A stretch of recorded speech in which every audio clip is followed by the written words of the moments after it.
Hey, what's going on, everybody? This be your boy DJ Anonymous with sportsbizmusic, episode 19, and I got a special guest from all the way from Amsterdam. His name is Thomas Geelens. I'm saying that right? Yeah, you're saying it right. Yeah, Thomas Geelens. What's up, everyone? Glad to be here. My name is Thomas Geelens. I'm 28, and I'm a musician. I write songs, I play guitar.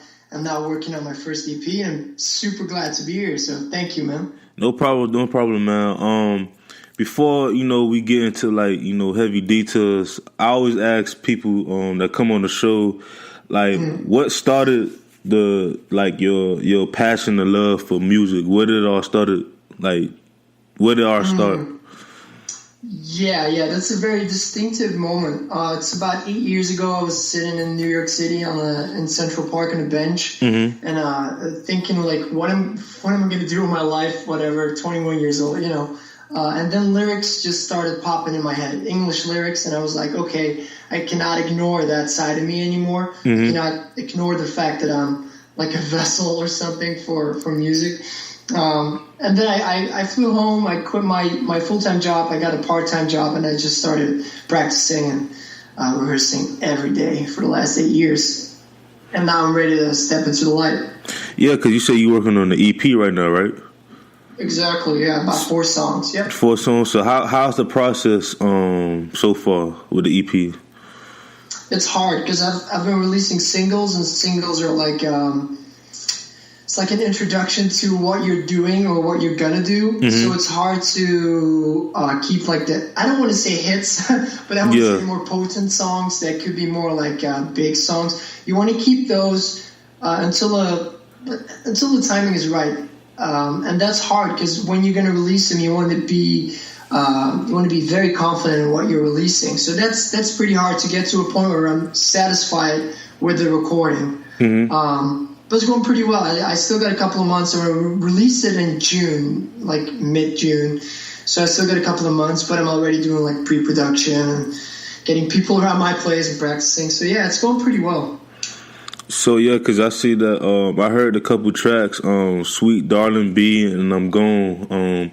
I want to ask you for Sweet Darling, because I always when it comes to artists, whether they have singles or EPs or albums, I like to ask them the different processing and the story behind each single or each track. So for Sweet Darling, which was I love the song. Thank you, man. Well, both songs I love. It's different. Sweet Darling. Totally different, yeah. Sweet Darling. What was the process and the story behind that song? So. It's actually a pretty funny story, and it's a pretty long story, but I'll try to keep it condensed. I mean, you could go in depth, So okay, sure, yeah. Okay, so the song is already 5 years old by now.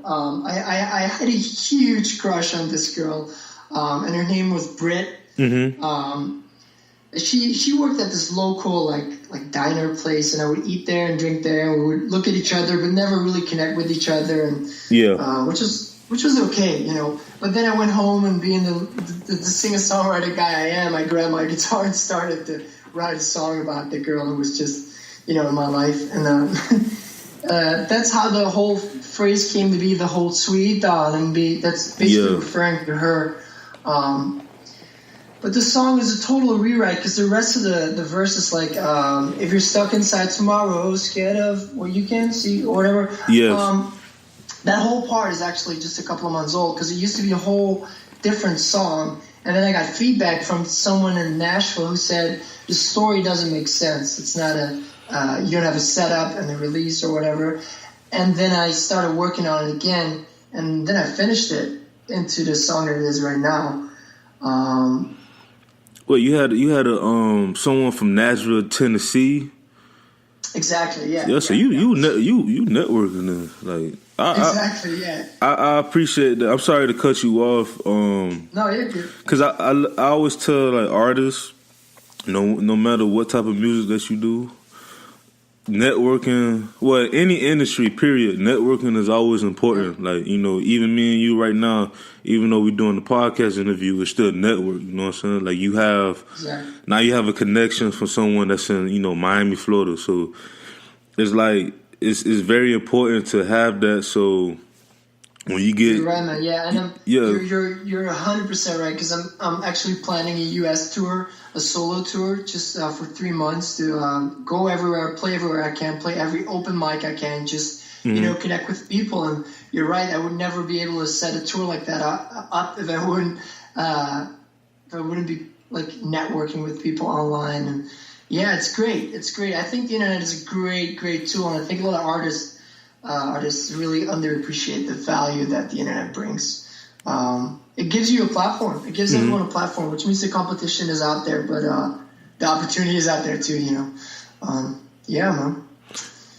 So the sweet darling, like, to go in more in depth with it. So when the last time did you talk to her? Whew. Yeah, that's the funny thing. We actually went to school together, and I went up to her once because I collected all the courage I needed to actually say hi to her, you know. Because I used to go to school with her, and she was, well, I don't know, when you're little, you don't really look at a girl as pretty or as hot, you know. You just it's a girl. But when you grow up and you're both 21, and you know, it's different. Start to happen. So I worked it up. I went up and I said, "Hey, remember me?" She was like, "Yeah, I remember you. You were in my class." I said, "Yeah." And then she said, "You always call me small person." So she held on to that, and then she immediately said, "But I'm busy. I gotta go." And I'm like, "Okay, yeah, okay, there you go. Okay, bye." I just walked off. Wow, so that was the last time y'all spoke? That was the last time, yeah. But then I met a new girl like a couple months later, and I actually wrote the new lyrics about her. Like, it's about unconditional love. I wanted to write a song because it's very like saccharine. It's very sweet. It's like super sweet, but that's the comments I got. Like, it's super saccharine. I don't really like it. And I'm like, that's okay. It's meant for people who don't mind, you know, like glowing like that. Like, you know, whatever happens, come to me. Whatever you feel, come to me. But if you feel like you want to go and you want to do crazy things, I'm there too. So then I just paired it up with that phrase, "Sweet Darling B," and I was like, okay, now we got a song. But the funny thing is, it actually started when I was watching Californication, the last episode of the last season, I think. What that's a show? What show? That's a show, yeah, Californication with Hank Moody. It's a guy who also did. It's called David Dunofsky. I don't know his last name. I'm sorry. It's hard to pronounce. But I actually started playing that little guitar riff that's in there. Yeah. So, and then I started singing. If you're leaving on a plane tomorrow, will you still be there for me? So it's a totally different song. Yeah. It didn't fit with the rest, so I rewrote it, and that's how the song actually, came to life again after my first draft. But I'm happy I released it, because a couple of people told me that they listen to it at night, or they listen to it in the morning, or when they need like a little pick me up or whatever, and that's the best feeling, you know. Yeah, that's what's up. Like, yeah, because I always say, like, once you release something like a single or an album and people give you like great reviews, like, it's like you know, when you used to go to school and you get good grades and your parents be so proud of you, it just feel like that, but like 20 times more because of the hard work, the extra hard work you put in for the song. Exactly. You build it on your own, yeah. Yeah, so the next one, which I like too, is the I'm Gone track. What was the process and story about that one? That's a very personal track. So in October, I stopped working. I had to start working due to some private situations. I don't want to say I was depressed, but you know, you go through periods that you're like beating a little bit. I just picked up the guitar and started playing that little guitar part, that very distinctive like finger picking guitar part, and I just started singing the little the little phrase, but it doesn't matter how many times trying to get inside my mind. And every time that happens, I'm like, okay, there's something there because it's coming to the surface. There's a reason this is coming up. And sometimes you're going to pursue it, and sometimes you're going to let it be. You're not going to pursue that idea. But something felt right. Like something felt totally right about this song. And I kept writing all in the same day. And after 2 days, it was done, which is pretty unique because I can spend months or even years on a song. And this one actually, 2 days, and boom, done. But I didn't intend on recording it until a couple months later when I found a song on Spotify, and I just contacted the artist on Instagram. And I asked them, like, hey, do you have any tips for me on how to get like ahead in the music biz or whatever? I'm stuck in this small town. I want to work my way out of it, but I need a manager or whatever. And he said, you know what? You don't need a manager. You need to record songs. That's what you need to do. If you have songs and you have a laptop or you have a microphone, do it. Just record. And then I just started recording. I was like, he's right. I just got to get out there. I got to put my music out there as the best I can. There's beauty in these beginnings. So I just started recording that song because it seemed to fit that period of my life, kind of like a therapeutic thing. And everything came together rather quickly because my friends stepped up and they were like, oh, I can shoot a video clip for you, which is awesome. You just, did everything from camera work to location, whatever. It's awesome. So, yeah, that thing's really a piece of, like, a work I love. Yeah, definitely. I mean, yeah, because, like, like what the artist said, you don't really need no manager, especially if you, like, you just starting your music. All you need to do is keep working on your craft. And the EP would be that project that would gravitate so much more other people around you. You know what I'm saying? Like, exactly, yeah, that's the plan. So what's going to be the name of the EP? So I'm going to call it Stories from the Valley, because the town I live in is in like a valley area, because it's way below sea level, and it's pretty small. It's 120,000 people live here. It's pretty small. So it's gonna be Stories from the Valley Volume 1, and it's gonna have like the songs I think that people will gravitate towards and be like, who's this guy? Yeah, I think it's got a couple of songs that could really win people over. Yeah. Who was your influences like growing up, like as far as like music wise, like different artists, different bands, like who was your influences? Yeah, the first memory I have of a guitarist is Eros Ramazzotti, who is an Italian artist, and he was I was like 8 or 9 years old. It was during 9/11, like a week after 9/11. I remember because 9/11 happened. Yeah, it was crazy over here. Because you remember everything around it.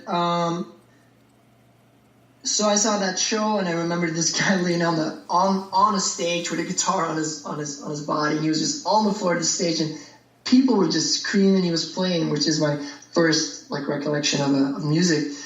But then a couple of years later, this video game came out, Grand Theft Auto San Andreas. Oh yeah. Classic, which is great. one of my all-time favorite games still. And it had this song, Welcome to the Jungle by Guns N' Roses, and it sounded like alien to me, like that intro to that song. The guitar was just magic, and that's when it really took off. And in 2009, I discovered John Mayer, which is probably the biggest influence to my music. But the fun thing is, I used to be that guy who was like, I hate John Mayer, because he's that guy who plays unbelievably good guitar and the girls are screaming and whatever, and you're like, damn this guy. But then you start to notice how great of a musician he is, and you start listening to songs, and then this whole other side opens up, and you're like, okay, there's something in his writing. It's some kind of honesty. He does everything himself in terms of writing. There's no whole team of 6 people. Not that there's anything wrong with that, but that's just my style, being this sole individual experiencing life and then describing that instead of having a team of 6 people. you know, and I've worked in a team of 6 people, but there's something about the honesty of one guy experiencing life and telling you how he is experiencing that life, which I started to, you know, incorporate in my writing. So, but if I have to give you a list, like, it would be like